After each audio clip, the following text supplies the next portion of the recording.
Suami pagi-pagi dia pergi kerja. Dia pergi kerja apa semua, dia buat kerja kat office dia dan sebagainya kan. Lepas tu dia on the way balik. Tiba-tiba tak sampai rumah. Bini call.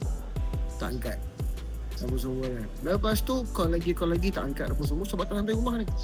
Sekali pihak hospital yang call bagi tahu suami dah tak ada. Apa jadi saya rasa macam tu?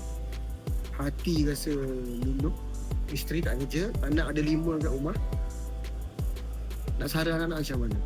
So dekat sini biasanya benda pertama yang isteri akan cari selepas kematian suami adalah satu benda, sekeping kertas ataupun satu buku yang mengatakan bahawa suami ada perlindungan hibah takaful. Sebab apa?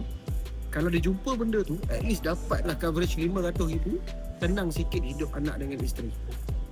Kalau tak ada, seawal bulan depan isteri dah start kena kerja nak cari duit untuk sara anak-anak. So that's why aku selalu beritahu, kalau suami at least ambil lah hibah. Tak payahlah ambil yang sejuta tu. Kalau rasa tak mampu lagi, buat dulu yang 100 ribu. Benda tak sampai 100 ringgit pun sebulan. Ambil je yang tu dulu, supaya at least kalau jadi apa-apa, wife dengan anak dapat backup plan 100 ribu ringgit. Bolehlah wife bertenang sekejap 2-3 bulan, sementara nak tunggu cari kerja lain. Nampak tak? So that's why hibah takaful ni penting. Okay?